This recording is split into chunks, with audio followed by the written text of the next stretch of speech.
This is Hidden Killers with Tony Bruschi.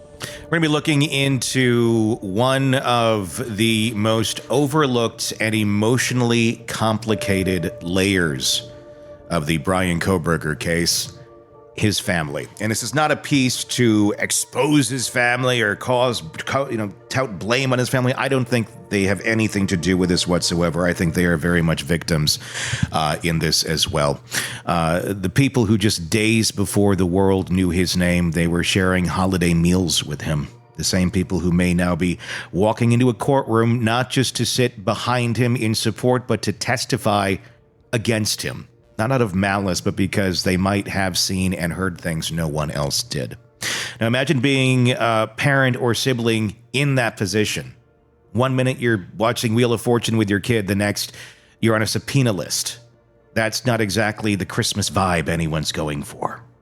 Joining us is someone who knows exactly what it means to analyze behavior when emotions are running high. Retired FBI special agent and chief of the counterintelligence behavioral analysis program, Robin Dreeke.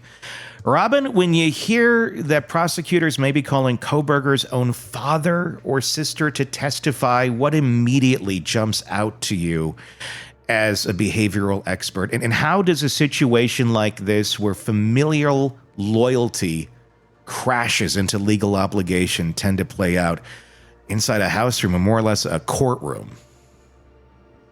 Sensitive, soft touch, which is always going to be key and critical, because here's a father and siblings and family members that, it's hard to get over. This is your son, this is your brother, this is your baby boy. I mean, I always use that term thinking of my own kids. Yeah. I think, the best way, so here, if I was doing this, and I think what they're going to do here as well, is they're not going to ask an opinion of him. They're not going to go down that road of subjective observation. I think they're going to most likely stick with observations of life arcs, behaviors. Mm-hmm. Tell me about what it was like with Bryan growing up. What kind of things was he into? What was Bryan's daily routine for this period of time, through this period of time, during this period of time? Did you see a deviation in that period of time when he came home on vacations? When he first was a freshman in college, what was his routine like when he would come home for a holiday? So they're going to establish a baseline, at least what I would think of his life arc for visits, for college, for school, for the way he lived life. And then they're going to then focus in on a period of time during the murders. What was the behavior like then? What did you observe? What did he do?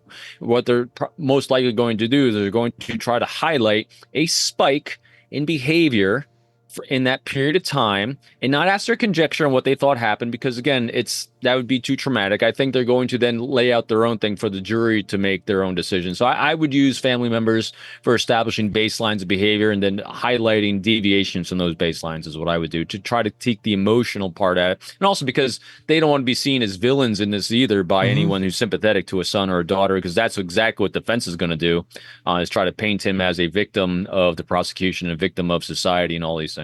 Yeah. The fact that we have some history that we know about, one of the sisters, likely back, before all this went down, he stole her cell phone. And this was apparently back when he was into heroin, needing money for drugs, allegedly. That's how the story goes. And his family turned him in. And I found that to be really interesting. That doesn't seem like it would be the first strike. If you stole your sister's phone, let's turn you into the police. I would think, initially a lot of families would be like, whoa, we can't be doing this. I'm going to guess that was probably not the first strike that something like this occurred, where you're going to go that far with your own son and a sister, having a scuffle of, I stole your phone, that sort of thing. Granted, they were, adults or nearly adults at the time. What are your thoughts? So, I read Howard Bloom's book on the Kohberger case, on Kohberger, the family, from the great interviews he did. And when they turned him in, the sense I get, and again, when you look at the amount of involvement, when you see a dad driving with his son cross country for Christmas break or Thanksgiving break when he's driving back with him, my sense I get is that these things, and even turn them in for the drugs back then, it wasn't an act of malice or an act of resentment towards Bryan. It was an act of love and compassion to try to save him. Yeah. For, here, let's help him to his bottom faster so he can actually have an aha moment, hopefully, and start his own recovery. And so I think that's what this family that has reps in is going above and beyond at wit's end of trying to figure out ways to help their son. And so I think that was an act of compassion. And so I think turning him in for drug addiction or drug use is going to be a lot different than saying, yes, I agree he committed this murder. Sure. Because it's a whole different. I think it's a different mindset that was at play there. The fact that over the holiday break, when he went back to Pennsylvania for Thanksgiving and Christmas break, and everybody is looking for this white Elantra at the time. The public did not know the name Bryan Kohberger. People are just, what's going on here? His sister at home allegedly then was vocal enough to say, he has a white Elantra. However, she described his behavior, or the family kind of knows his behavior, as being kind of out there, kind of off, and saying, could it be him? That they actually go and look in his car. Again, that's kind of a strong one. I mean, it's one thing to be joking, hey, you got a white Elantra, are they coming after you, bro? I mean, it wasn't like that. It was like, let's go look at his car, thinking, oh God, maybe he might be it. Like, that's a pretty swift conclusion to come to and think you might actually be right. It's coming in with some force. Again, another one of those moments where this family seemed to have, just that dark feeling that, oh God, he may have the potential to have done this. That's an interesting dynamic. Yeah, no doubt. I mean, they've been victims, especially the sister, of his lifetime of behavior. And so it gave her the ability to be, I think, more objective. She's close enough as a family member, but with an enhanced objectivity, because you've been a victim of him before in the past. It gave her the ability to do that. And, to an extent, the father as well, although you don't want to admit it, in other words, it's him. He doesn't want to admit it, most likely. Yeah. Again, conjecture in my point, but, just watching behaviors and being a father myself, you put yourself in that shoes, and you're seeing it, and you're trying to be objective. You don't want to believe what you're seeing, but the sister, being, I think, a sibling rather than a parent, gives her that objectivity. Especially, she has been the victim of him in the past. The family's been a victim of him in the past, of these abhorrent behaviors. They've seen it. They've seen that life arc of him. They've experienced it their entire lives. And so from their own point of view, especially the sisters, this wasn't a massive deviation from the arc she saw. And that's why she went to look at that car. Again, maybe not consciously thinking that, but it fit a pattern of behavior. What sort of things do you think that they would be looking for in court if they call them as witnesses to testify? Well, let's start with the sister on that area. I think they're going to go right on her observations. I think they're going to. I think she's again. It wasn't intuition is the ability our subconscious mind of seeing patterns of behavior, and when something deviates from a pattern of behavior, we take notice of it. And I think that's what they're going to really focus on with her, is what patterns of behavior, what things did you observe him doing that were not normal for him that you saw in the past, or were escalations over time. And so I think that's what they're going to really do, is because she paid attention, and so she paid so much attention to what she was seeing from him and then seeing in the media that she saw, we're going to take a look. And so I think that's what they're going to really zero in on, what her actual observations were.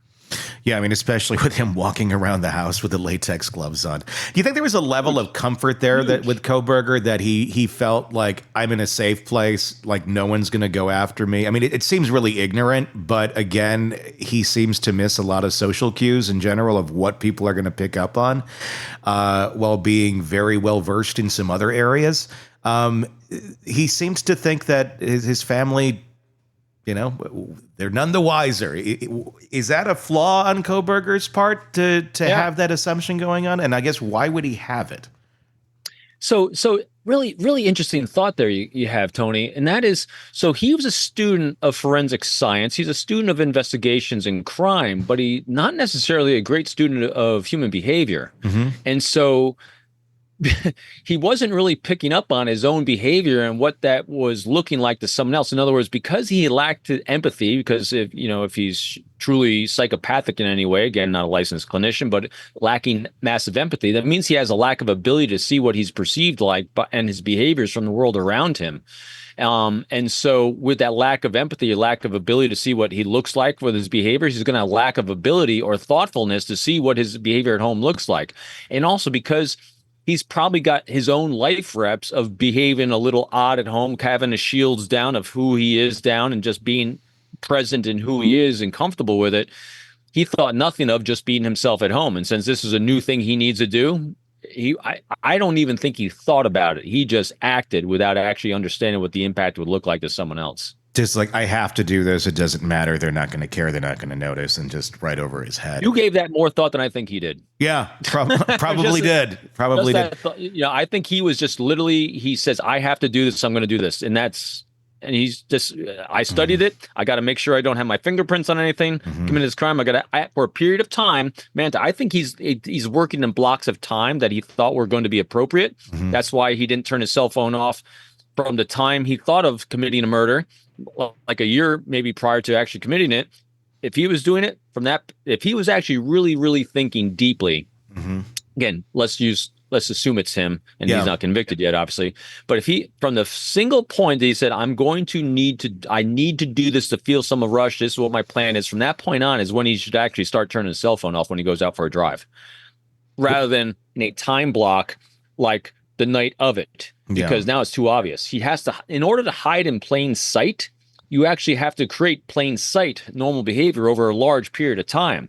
That was what is now, granted, I feel like I'm giving instructions on every serial killer out there, but you got to establish periods of time. I only do this because literally, when we're recruiting a spy, how does a spy hide in plain sight?